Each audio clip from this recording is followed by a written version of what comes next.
A paz do Senhor, meus irmãos. Hoje nós estudaremos a lição número 9 da classe Juvenis, classe Daniel. O título da nossa lição é a seguinte pergunta: o que é igreja? O nosso texto bíblico encontra-se em Mateus, capítulo 16, versículo 18, onde encontramos o que Jesus disse a Pedro. Diz assim a palavra de Deus: E eu lhe digo que você é Pedro, e sobre esta pedra edificarei a minha igreja, e as portas do inferno não poderão vencê-la. Em Mateus, a partir do versículo 13, encontramos que Jesus, chegando à região de Cesareia, perguntou aos seus discípulos o que as pessoas diziam que ele era. Perdoe. Aí os discípulos responderam: alguns dizem que o Senhor é João Batista, outros dizem que o Senhor é Elias, outros ainda dizem que és Jeremias ou um outro profeta. No que Jesus lhes pergunta: e vocês? Quem vocês dizem que eu sou? Simão Pedro respondeu: tu és o Cristo, o Filho do Deus vivo. Aí Jesus lhe diz: feliz é você, Simão, filho de Jonas, porque isso não lhe foi revelado por carne ou por sangue, mas por meu Pai que está nos céus. E eu lhe digo que você é Pedro, e sobre esta pedra edificarei a minha igreja, e as portas do Hades, as portas do inferno, não poderão vencê-la. Então, após a confissão de Pedro de que Jesus é o Filho de Deus, do Deus vivo, Cristo afirma que a igreja seria edificada sobre Ele mesmo, a rocha eterna. Jesus Cristo é a rocha na qual sua igreja está fundamentada. Em Atos capítulo 4, versículo 11, encontramos que Ele, Jesus Cristo, é a pedra que foi rejeitada pelos edificadores, a qual foi posta por cabeça de esquina.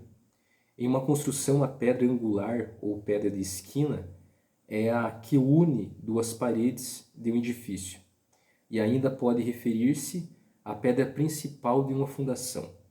Então, por isso, em resposta a Pedro sobre a afirmação de que ele era o Cristo, Jesus confirma e com o jogo de palavras ainda revela: pois também eu te digo que tu és Pedro, do grego Petros, que significa uma pequena pedra. E sobre esta pedra, do grego Petra, que significa rocha, uma grande pedra de fundação, isto é, Ele mesmo, o Cristo, Filho do Deus vivo, edificarei a minha igreja.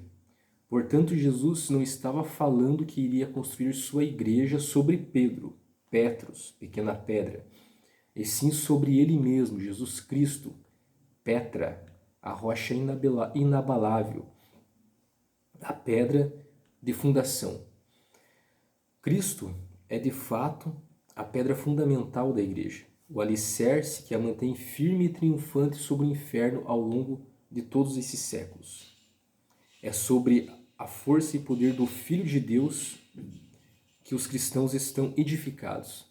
A legítima igreja pertence a Cristo, sobre quem o apóstolo Pedro afirmou: Ele é a pedra que foi rejeitada por vós, os edificadores, a qual foi posta por cabeça de esquina, conforme encontramos em Atos capítulo 4, versículo 11. Então Pedro fala de uma construção, se referindo a uma edificação, não em sentido literal, mas da igreja invisível. Em 1 Pedro capítulo 2, versículo 6, encontramos: pois assim é dito na Escritura: eis que ponho em Sião uma pedra angular, escolhida e preciosa, e aquele que nela confia jamais será envergonhado.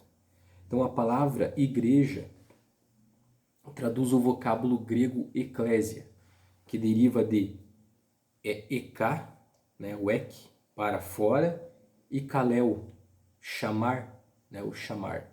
Então, embora nas escrituras hebraicas esse termo possa indicar tanto uma reunião religiosa quanto uma assembleia secular. A Septuaginta, a tradução grega do Antigo Testamento, utiliza a eclésia com o significado de assembleia, convocação, congregação.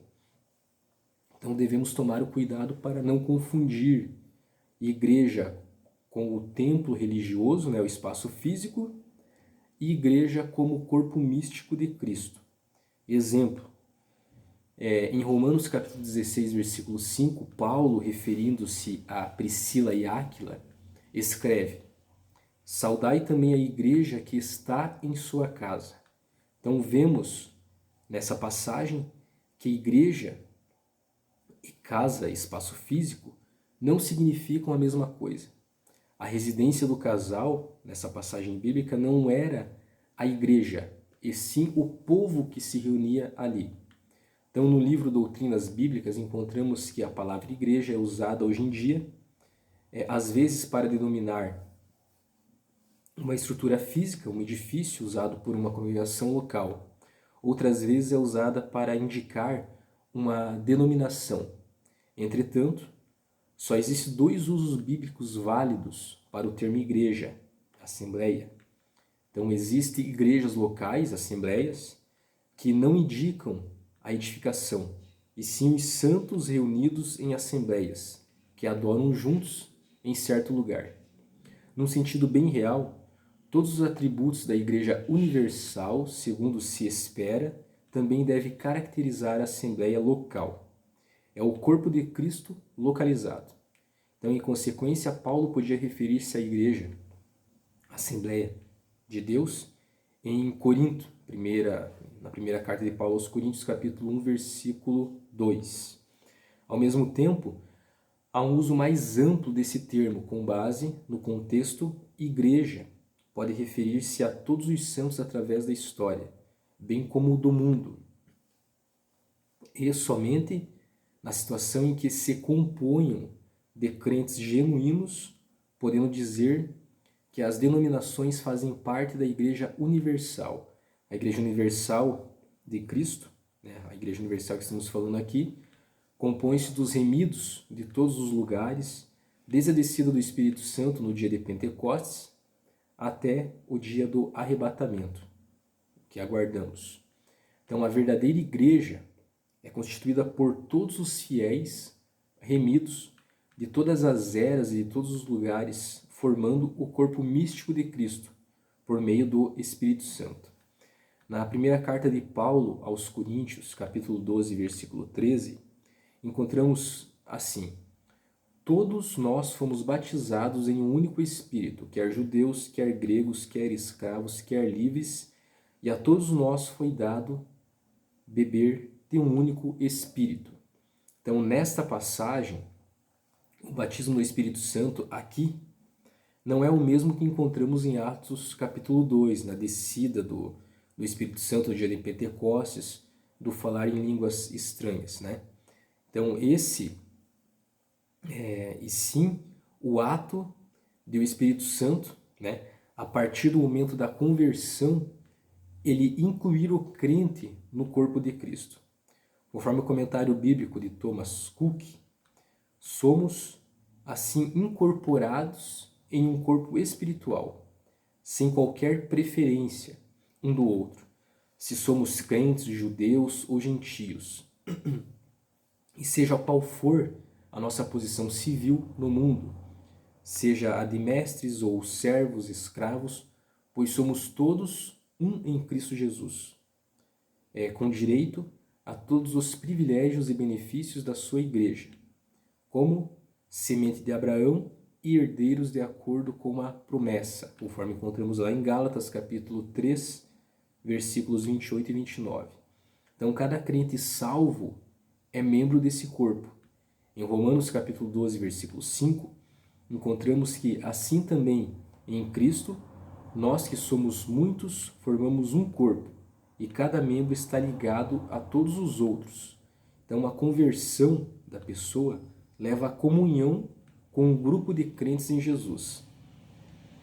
A cabeça da igreja é Cristo, sendo Ele mesmo o Salvador do corpo, conforme encontramos em Efésios capítulo 5, versículo 23.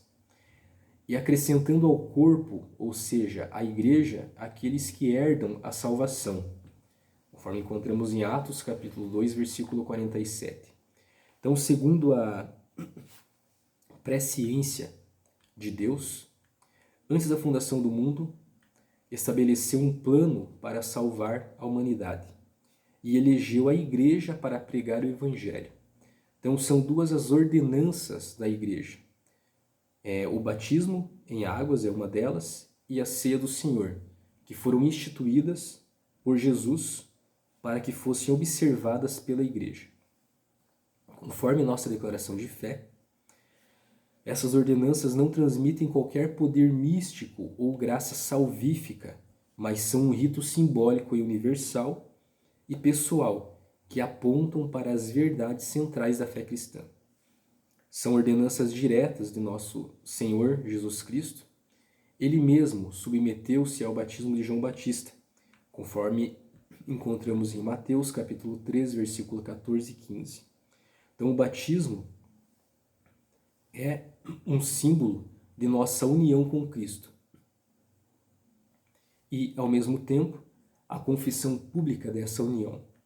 A ceia do Senhor é o memorial de sua morte em nosso lugar, conforme encontramos lá na primeira carta de Paulo aos Coríntios, capítulo 11, versículo 23 até o 26.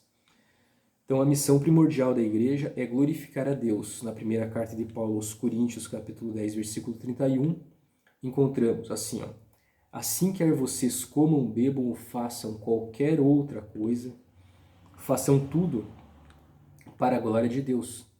Isto é feito por meio da adoração, evangelização, edificação de seus membros e do trabalho social. A igreja foi eleita para a adoração e louvor da glória de Deus, recebendo também a missão de proclamar o evangelho a todo mundo, anunciando que Jesus salva, cura, batiza no Espírito Santo e que em breve voltará. A igreja é sal e luz.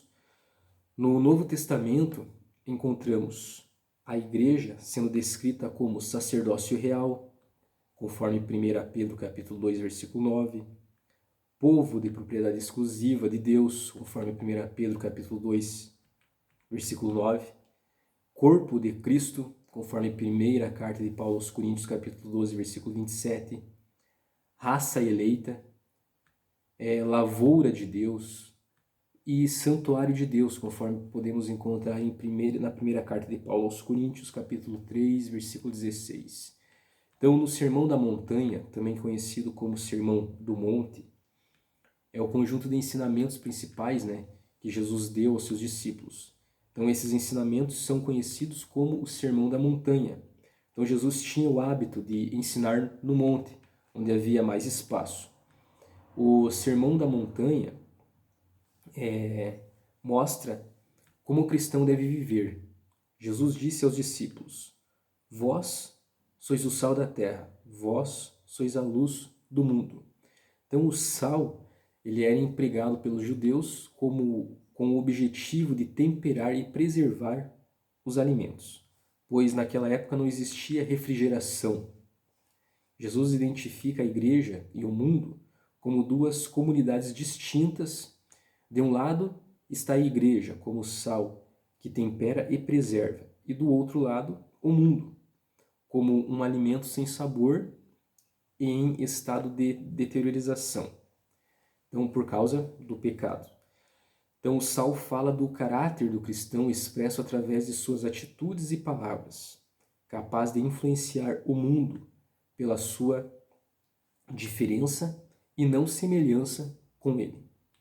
A igreja precisa manter sua propriedade de salgar, pois o sal que perde o seu sabor, quando perde o seu sabor, para mais nada serve, a não ser ser lançado fora e pisado pelos homens, conforme encontramos em Mateus, capítulo 5, versículo 13.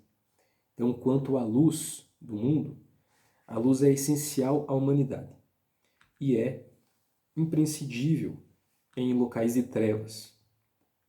Novamente, Jesus distingue a igreja e o mundo em duas comunidades.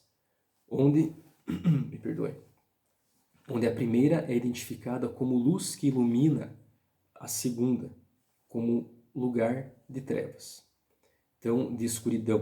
Então Jesus conscientiza seus discípulos acerca da responsabilidade de refletirem a luz do Evangelho através de suas boas obras, conforme encontramos na segunda carta de Paulo aos Coríntios, capítulo 3, versículo 18. E não adianta a gente só ler a Bíblia, conhecer, nós precisamos praticar o que dela aprendemos. Então, pois a semelhança de uma lâmpada e de um satélite natural, como a Lua, que não possuem luz própria, antes são alimentados por uma fonte primária de energia e de luz solar. A Igreja reflete a luz de Cristo, o qual é sua fonte original e provedora. Então Jesus é a luz do mundo, conforme encontramos em João capítulo 8, versículo 12. Para concluirmos a nossa lição, a igreja não é um prédio, nem tampouco um rótulo denominacional. Ela é o corpo vivo de Cristo. E como tal deve carregar em si o caráter de Cristo. A igreja foi fundada por Jesus Cristo e inaugurada no dia de Pentecostes, com a descida do Espírito Santo, conforme encontramos em Mateus capítulo 16, versículo 18 e em Atos 2. Deus elegeu a igreja para ser a sua agência e para cumprir 3 propósitos principais.